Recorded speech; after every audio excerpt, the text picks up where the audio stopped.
Hello friends, this is Sandhya and welcome back to my YouTube channel. इस video में मैं आज रीजनिंग टॉपिक के बारे में बात करूंगी, रीजनिंग सब्जेक्ट के बारे में। वैसे मैं बता दूं कि कल प्रिंसिपल और अकाउंटेंट का एग्ज़ाम है।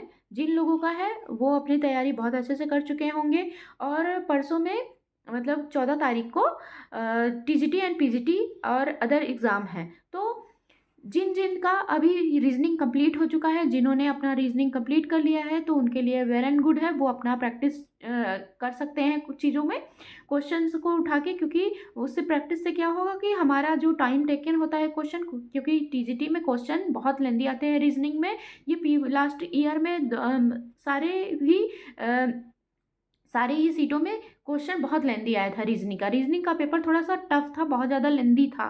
टफ इन द सेंस मैं बोल दूं कि टफ उसको नहीं बोल सकेंगे, आप लेंदी बोल सकते हैं, क्योंकि एक क्वेश्चन को पढ़ने में 1-1.5 मिनट चले ही जाते थे उसको अच्छे से पढ़ने में और समझने में।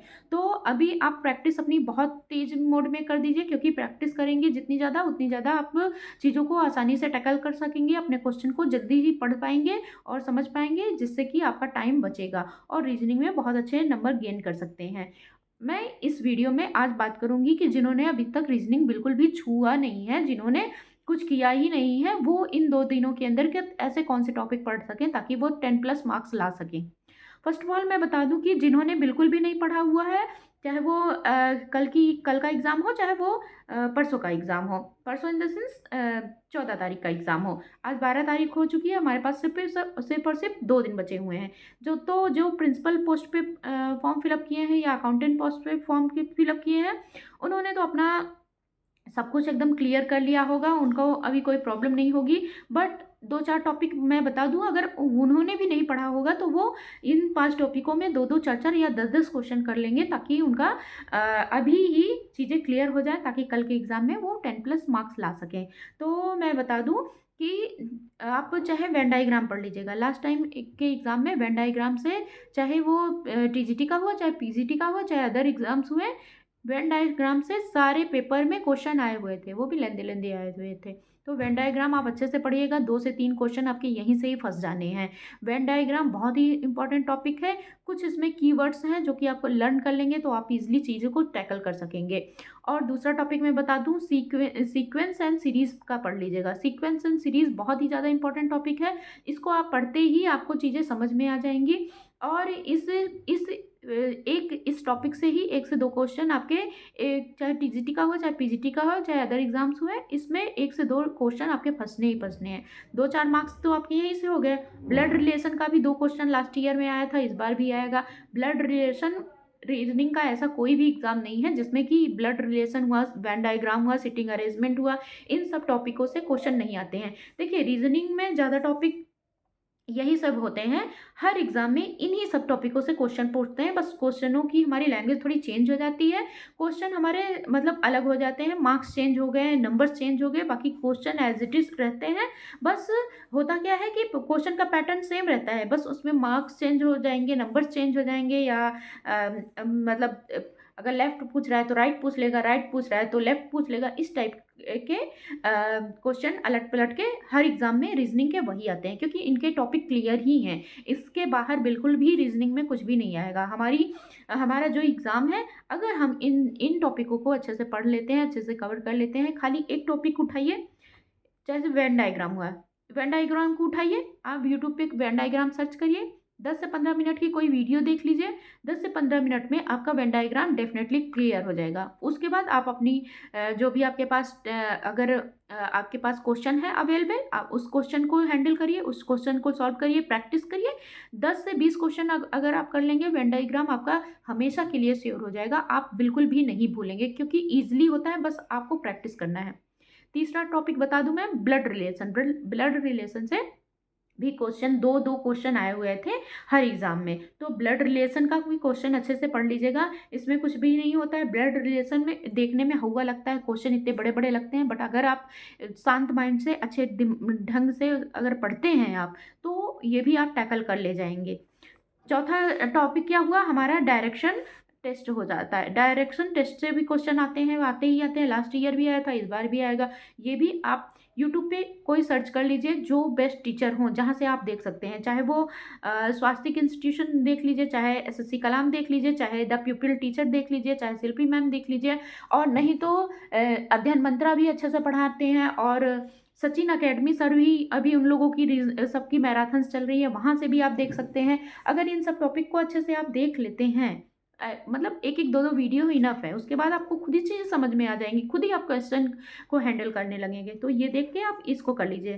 सिलॉगिस में पढ़ लीजिएगा, बहुत अच्छे से पढ़ लीजिएगा, ये इससे भी क्वेश्चन बनते ही बनते हैं, क्योंकि हर एग्ज़ाम में बनते हैं। कोई ऐसा नहीं है कि खाली हमारा ये हमारे एग्ज़ाम में, रीजनिंग जहाँ पे भी है वहाँ पे भी बन जाएंगे। और सिटिंग अरेंजमेंट, लास्ट ईयर भी सिटिंग अरेंजमेंट से लंबे लंबे क्वेश्चन थे, छोटे नहीं थे, लंबे लंबे क्वेश्चन थे, मतलब एक एक पेज में एक एक क्वेश्चन आ रहे हैं। तो इसको मान के चलिएगा, सिटिंग अरेंजमेंट से 10 से 12 क्वेश्चन अगर आप करेंगे ना, तो आपको चीज़ें लॉन्ग क्वेश्चन को टैकल करने में आसानी हो जाएगी, आपका प्रैक्टिस अच्छे से हो जाएगा, तो आपको कॉन्फिडेंस भी आ जाएगा।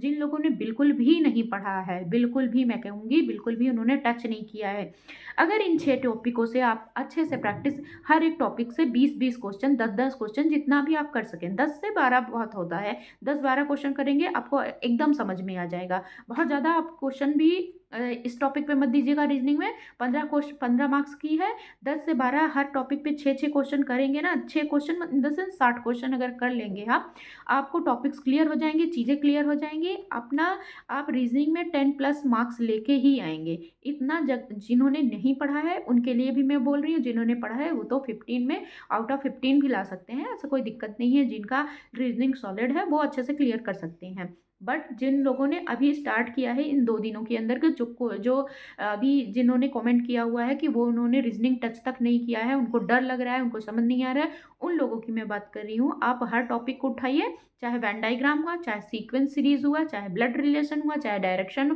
टेस्ट हुआ, चाहे सिलॉइज में होता है, चाहे सिटिंग अरेंजमेंट होता है, इन सब टॉपिकों को उठा के आप सिर्फ कोई एक यूट्यूब की 10 से 15 मिनट की वीडियो देखिए, वीडियो क्लियर होती है आपकी, फिर उस पर आप क्वेश्चन 10 से 12 क्वेश्चन कर लीजिए, एक टॉपिक से 10 से 12।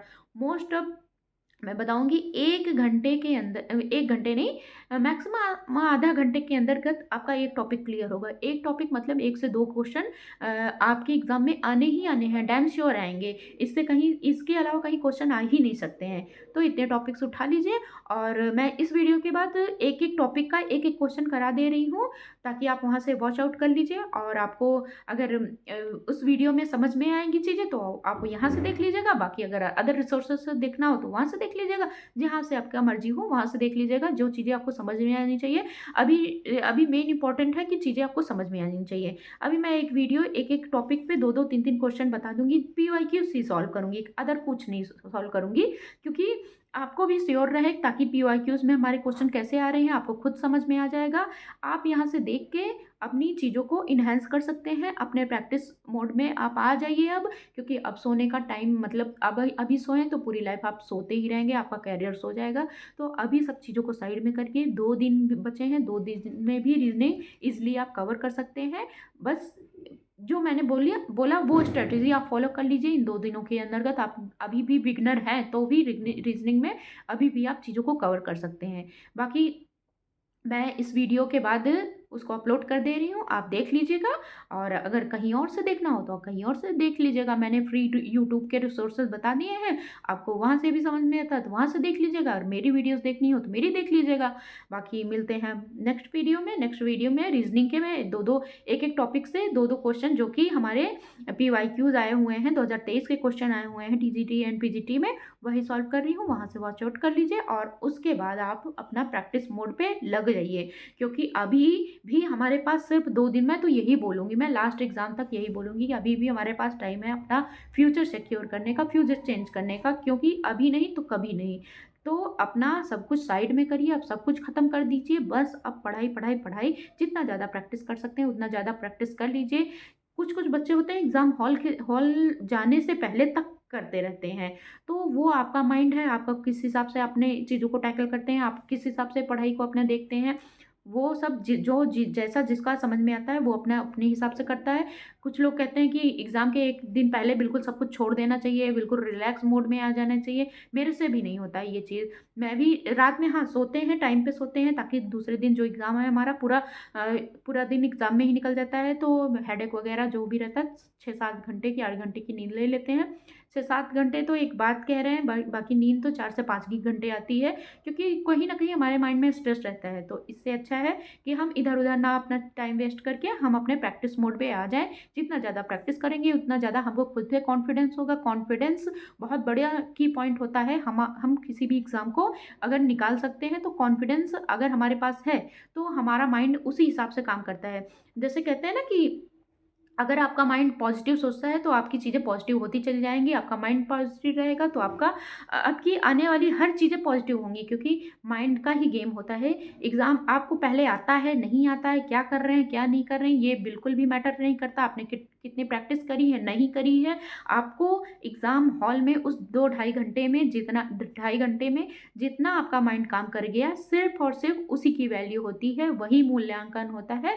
बाकी अदर आपने कितनी पढ़ाई करी है, कितना आपने दिन-रात रट्टा मारा है या नहीं मारा है, या आप बंक किए हो, या आप अपने पेपर के साथ सॉरी, अपने स्टडी के साथ चीट कर रहे हैं या स्टडी के साथ फुल ऑन फोकस हैं, ये सब कुछ मैटर नहीं करेगा। बस 2 घंटे, ढाई घंटे जो हॉल में आप बैठेंगे, जब आप पेपर दे रहे होंगे ना, वहाँ पे आपका प्रेज़ेंस ऑफ माइंड कहाँ पे काम कर रहा है, बस वही चीज़ें आपको काम करेंगी, वही चीज़ें आपको सक्सेस की ओर लाएँगी। तो सबसे पहले आप पॉज़िटिव माइंड में रखिए। ये जो आप लोग कमेंट कर रहे हैं कि आपको रीज़निंग नहीं आ रही है, इंग्लिश नहीं आ रही, हिंदी नहीं आ रही, इन सब चीज़ों को छोड़ के आप सिर्फ़ और सिर्फ़ इतना करिए कि जो चीज़ आपको आ रही है, उस पे आप वर्क करिए, उस पे आप परफ़ेक्ट हो जाइए। क्योंकि अभी अभी जो है, अभी भी 2 दिन का टाइम है, 2 दिनों में जितना ज़्यादा परफ़ेक्ट हो सकते हैं, हो लीजिए, क्योंकि अभी का एग्ज़ाम गया ना, इसके बाद कब आएगा कुछ पता नहीं है। कॉम्पिटिशन कितना ज़्यादा हाई लेवल का हो जाएगा, कुछ भी पता नहीं। लास्ट ईयर किस तरीके का कॉम्पिटिशन था देखिएगा, और इस टाइम बिल्कुल भी एग्ज़ाम का पैटर्न चेंज हो चुका है। लास्ट ईयर खाली एक ही पेपर था, नेगेटिव मार्किंग था, लेकिन लोगों ने इसको इतना ज़्यादा वैल्यू नहीं करी थी। सच्चाई तो यही है। हमने खुद ने भी नहीं करी थी, ये मेरी भी फ़ॉल्ट है, उसको भी मैं आपके साथ शेयर कर रही हूँ। मैं ऐसा नहीं छुपा रही हूँ, नहीं, नहीं, मैं एग्ज़ाम में सीरियस थी। मेरे साथ कुछ मेरी फिज़िकल प्रॉब्लम्स थी। फिज़िकल नहीं बोल सकते हैं, मेरा प्रेगनेंसी टाइम चल रहा था, तो उस टाइम बिल्कुल भी मेरी जो हेल्थ इश्यूज़ बहुत ज़्यादा था, तो उस टाइम मैंने भी इतना ज़्यादा फ़ोकस नहीं किया था। अभी मैं ये चीज़ सोचती हूँ कि का काश मैंने उस टाइम पे ध्यान दे लिया होता, या उस टाइम पे वो चीज़ें ना हुई होती मेरे साथ, तो क्या कहते हैं, अभी अभी हम लोग कहीं न कहीं सेलेक्ट हुए होते। बट हम हर चीज़ को नेगेटिव नहीं देखते हैं, शायद उसमें भी कुछ न कुछ नया हो, कुछ न कुछ पॉज़िटिव हमारे साथ हो, तो उन सब चीज़ों को हम साइड में रखते हैं, और अभी सिर्फ़ हम पॉज़िटिव माइंड से जितना हमारा एग्ज़ाम हो सकता है, उतने हिसाब से हम अपना एग्ज़ाम देते हैं। और सबसे बड़ी चीज़, कॉन्फिडेंस अच्छे से बिल्डअप करते हैं कि हाँ, हम बेस्ट हैं, हमें सब कुछ आ रहा है, हम अपने एग्ज़ाम में अच्छे से ईज़िली चीज़ों को हैंडल कर सकते हैं। तो बस यही कहना था आज के लिए, बाकी मिलते हैं नेक्स्ट वीडियो में। बाकी आप लोग भी अच्छा से अपना एग्ज़ाम दीजिए, और प्रिंसिपल जो जो जिनका प्रिंसिपल का और अकाउंटेंट का जो जिनका एग्ज़ाम है, उनके लिए गुड लक। बाकी मिलते हैं नेक्स्ट वीडियो में। आपको मेरी वीडियो कैसी लगी, प्लीज़ कमेंट करिएगा, लाइक करिएगा, शेयर करिएगा, और thank you for watching this video.